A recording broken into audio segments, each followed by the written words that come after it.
વિદ્યાર્થી મિત્રો, તમે જ્યારે વિજ્ઞાનનું બોર્ડનું પેપર આપવા બેસશો અને જો તમે આ વિડીયો જોયેલો હશે તો તમે 100% એમ વિચારશો કે કેટલું ઇઝી પેપર છે અને ઇઝીલી તમે પાસ તો ઠીક, સારા ગુણ આવશે તમારે.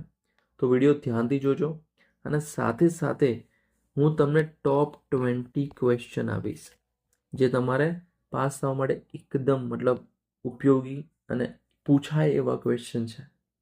બરાબર. તો સૌથી પહેલાં તો આપણે બ્લુપ્રિન્ટ પ્રમાણે સમજીએ. તો તમે અહીંયા જોશો કે સૌથી પહેલાં છે રસાયણ વિજ્ઞાન. તો એનો સરવાળો કરશો ને તમે આટલા ચેપ્ટરનો તો પણ તમે ઇઝીલી પાસ થઈ જાઓ. તમને કયો આવડે છે? રસાયણ વિજ્ઞાન ઇઝી લાગે છે, જીવ વિજ્ઞાન ઇઝી લાગે છે કે પછી ભૌતિક વિજ્ઞાન ઇઝી લાગે છે? અથવા દરેકેમાંથી વધારે માર્ક્સવાળું ચેપ્ટર, જેમ કે ચેપ્ટર નંબર 2 કરો, ચેપ્ટર નંબર 5 કરો અને ચેપ્ટર નંબર 13 કરો. કેટલા થાય છે? 10, 10 ને 14, 24, 24 ને 10, 34. પાસ થઈ ગયા. આપણે 26 માર્ક્સ લાવવા છે. ઓકે. તો અહીંયા કોઈ પણ એવા 3 ચેપ્ટર સિલેક્ટ કરી લો કે જે તમને જબરદસ્ત એકદમ ઇઝી લાગે છે, જેના પેજ પણ ઓછા છે. તો એ જે ચેપ્ટર્સ છે એ કમ્પ્લીટ એક વખત વાંચવાના છે. ધ્યાનમાં લેજો. પૂરેપૂરો આખું ચેપ્ટર વાંચી લેવાનું છે. એવું હોય તો તમે વિડીયોઝ યુટ્યુબ પર જોઈ શકો ચેપ્ટરના, જેથી તમને શીખી લો, સમજી જાઓ, આવડી જાય. કારણ કે ટાઈમ છે, 3 ચેપ્ટર તમે એક દિવસમાં ઇઝીલી શીખી શકો. બરાબર. ઓકે. ત્યારબાદ જેમ કે ચલો તમે સિલેક્ટ કર્યું બીજું ચેપ્ટર, 7મું ચેપ્ટર, 5મું ચેપ્ટર અને 7મું ચેપ્ટર. ચલો તમને બાયોલોજી સારું આવડે છે એટલે તમે 7મું સિલેક્ટ કર્યું અથવા 13મું કર્યું. તો બીજું 13મું અને 5મું કરો તો કેટલા ગુણ થાય? હમણાં જ વાત થઈ આપણે 10 ને 14, 24 ને 10, 34. 34 ગુણનું તો તમે પ્રિપેર કરી દીધું છે. Okay, well and good. બરાબર. 34 ગુણનું પરફેક્ટ આવડે છે, બધું જ તૈયાર કરી લીધું છે. હવે તમારે દરેક ચેપ્ટરના ઇમ્પોર્ટન્ટ કેટલાક ક્વેશ્ચન છે ઇઝી છે તૈયાર કરવામાં. જેમ કે ધાતુ અધાતુના ગુણધર્મો ક્યાં બહુ મોટી વસ્તુ છે. બરાબર. એ પૂછાઈ જાય તો આપણે 2 માર્ક્સ કે 3 માર્ક્સ એડ થઈ જાય. બરાબર. પછી સાબુની સફાઈ ક્રિયાવિધિ, ભાઈ કેટલો ઇઝી ક્વેશ્ચન અને પૂછાય એવો ક્વેશ્ચન, તો ફરી 4 ગુણ એડ થાય તો 4 ગુણમાં પૂછાય. પછી ધારો કે આપણે કયું કર્યું છે? 7મું ચેપ્ટર તો કર્યું નથી, તો 7મા ચેપ્ટરમાંથી આપણે ગર્ભધારણ અટકાવવાના ઉપાયો હોય અથવા માદા પ્રજનન તંત્ર હોય, બરાબર, તો એ કરી શકાય. પછી નિયંત્રણ અને સંકલનમાંથી અંતઃસ્ત્રાવના નામ કરી શકો. કારણ કે આ બધું શું છે, તમારી ડેઇલી લાઈફમાં પણ ઉપયોગી આવે એવું છે કે ભાઈ જૈવિક ક્રિયાઓ તો આખું ચેપ્ટર તમે કર્યું છે, એમાં પાચન તંત્ર બધું તમારા શરીરમાં છે, જે તમને ભવિષ્યમાં ધારો કે કંઈ બીજું કંઈ માહિતી હોય, દવાખાને કંઈ જાણવું હોય તો તમને ખ્યાલ હોય કે ના ભાઈ આવું આવે છે, આમાં હોય. બરાબર. પછી ચલો પ્રકાશ પરાવર્તન અને વક્રીભવનમાંથી શું કરવાનું? તો એમાં તમે અંતર્ગોળના બાહ્યગોળના ઉપયોગો કરી લો. પછી પ્રકાશ પરાવર્તનના નિયમો કરી લો. ઓકે, ઇઝી લેન્સનો પાવર કરી લો, જે તમને તરત તૈયાર થઈ જાય એવા ક્વેશ્ચન. માનવ આંખને રંગબેરંગી દુનિયામાંથી શું કરાય? તો ભાઈ ચલો વક્રીભવન એટલે શું? તારાનું વક્રીભવન. બરાબર. ઓકે. પછી લઘુદ્રષ્ટિ, ગુરુદ્રષ્ટિ, માનવ આંખના જે કાર્યો છે 2-3 અંદર જે પણ હોય ભાગોના કાર્યો, તમારું નોલેજ પણ વધશે આનાથી. એવું નથી કે ભાઈ પરીક્ષા માટે જ કામમાં આવશે. ઓકે. 11મું વિદ્યુત. હવે સમાંતર જોડાણ, શ્રેણી જોડાણ અને વિદ્યુત પ્રવાહની ચુંબકીય અસર તો ઇઝી ચેપ્ટર છે, નાનામાં નાનું ચેપ્ટર છે. બરાબર. એમાંથી ઘરેલું વિદ્યુત પરિપથ કરી લો, અર્થિંગ એટલે શું. બરાબર. તો આમ તમે સિલેક્ટેડ પહેલાં ચેપ્ટર પૂરા કરો, તમને જે પણ ગમતા હોય. બીજું, 5મું, 13મું.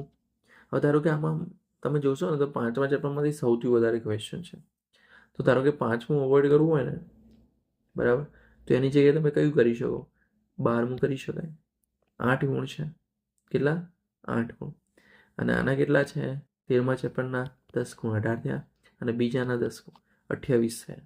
અને બાકી બધાના જૈવિક ક્રિયામાંથી પાચન તંત્ર કરી નાખો, એવા મોસ્ટ ઇમ્પોર્ટન્ટ કરી નાખો. ધારો કે બીજા ચેપ્ટરમાંથી બહુ ક્વેશ્ચન છે, તો એના કરતાં ઓછા ક્વેશ્ચન શેમાં છે? તો 7મા ચેપ્ટરમાં.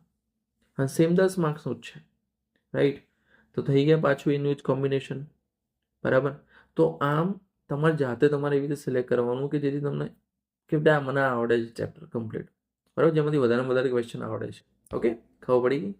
હવે અહીંયા જો તમે અહીંયા વિભાગ એમાં કેવા પ્રકારના પ્રશ્નો પૂછાય, બધું ખાલી જગ્યા પૂરો, સૂત્રો અને પૂરા નામ આપો અને એ પ્રકારના.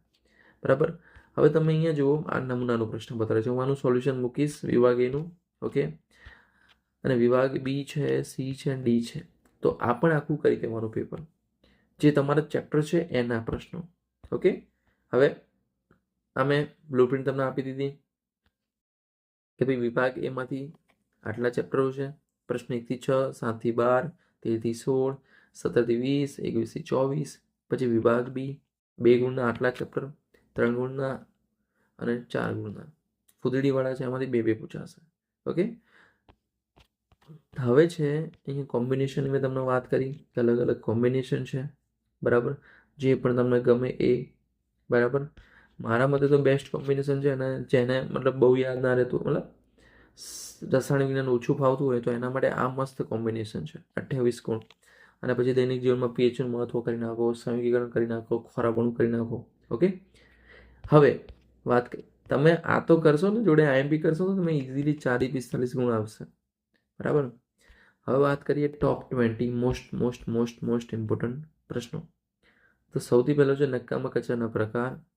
કચરાના નિકાલ, અહીંયા જુઓ, જૈવ અવિઘટનીય, જૈવ વિઘટનીય કચરો અથવા પદાર્થો, એવી તફાવત આપો અથવા પૂછે. કચરાના નિકાલને સમસ્યાની ઓછી કરવા માટે તમારા વિચારો જણાવો. આહાર શૃંખલા તેમજ આહાર જાળ એટલે શું, એનું એક ઉદાહરણ આપો. નિવસન તંત્ર એટલે શું, નિવસન તંત્રના પ્રકારો જણાવો, તેના ઘટકો જણાવો. ઓઝોન સ્તર કેવી રીતે વિઘટન પામે છે. આ બધા 5 પ્રશ્ન 13મા ચેપ્ટરમાંથી કેમ લીધા? કારણ કે ઇઝી છે, અને આ એટલે જ ઇમ્પોર્ટન્ટ ક્વેશ્ચન એવી રીતે બનાવે કે તમને ઇઝી લાગે અને તમે ઇઝીલી પાસ થઈ શકો. ઓકે, ત્યારબાદ ઘરેલું વિદ્યુત પરિપથ આકૃતિ દોરી સમજાવો. Most important easy question. Overloading, short circuit અને ફ્યુઝ. પછી પાચન તંત્ર આકૃતિ સાથે, ઉત્સર્જન તંત્ર આકૃતિ સાથે, દૈનિક જીવનમાં પીએચનું મહત્વ, દાણાદાર ઝીંકની મંદ સલ્ફ્યુરિક એસિડ સાથેની પ્રક્રિયા દર્શાવતો પ્રયોગ, બેકિંગ સોડાની બનાવટ અને ઉપયોગો, પછી સાબુની સફાઈ ક્રિયાવિધિ. ઓકે, પછી મિશ્ર ધાતુ એટલે શું, કોઈ પણ 2 મિશ્ર ધાતુના નામ અને તેના ઘટકો જણાવો. કોપરનું શુદ્ધિકરણ, સ્ત્રીનું પ્રજનનતંત્ર આકૃતિ દોરી, ગર્ભધારણ અટકાવવાના ઉપાયો જણાવો. માનવ વસ્તી નિયંત્રણની પદ્ધતિઓ વર્ણવો. સમાંતર અને શ્રેણી જોડાણ વચ્ચેનો તફાવત. ત્યારબાદ ચુંબકીય ક્ષેત્રરેખાઓની લાક્ષણિકતા અથવા ગુણધર્મો. ચેતાકોષની સંરચના દર્શાવતી આકૃતિ નામની નિર્દેશનતા સાથે દોરો. તો આ ટોપ 20 મોસ્ટ ઇમ્પોર્ટન્ટ ક્વેશ્ચન છે. ધારો કે તમે ચેપ્ટર નંબર 13 કર્યું, 7 કર્યું અને 5 કર્યું અથવા 2 કર્યું, તો એના પછી આ પ્રશ્નો કરવાના છે. ઓકે, બરાબર. ત્યારબાદ એક્સ્ટ્રા 5 ક્વેશ્ચનો આપ્યા છે, પ્રશ્નો આપ્યા છે મેં તમને અહીંયા. બાકી ઇમ્પોર્ટન્ટ આઈએમપી વિડીયો બનાવેલો છે. ઓકે, તો એ પણ તમારે જોવો તો જોઈ લેજો. ઓકે, તો આ 5 બીજા ક્વેશ્ચન જે એકવાર નજર ફેરવી લેજો. તો દરેક મિત્રો, આઈ એમ શ્યોર તમે ઇઝીલી પાસ થઈ જશો. ઓકે, અને તમારા સારા ગુણ પણ આવશે. બરાબર, તો તમારી જાત ઉપર વિશ્વાસ રાખો અને પરીક્ષા આપો. Okay, all the best. ફરી મળીએ નેક્સ્ટ વિડીયોમાં. ત્યાં સુધી ગુડ બાય, ટેક કેર. વાંચતા રહો અને સારા માર્ક્સ લાવતા રહેજો.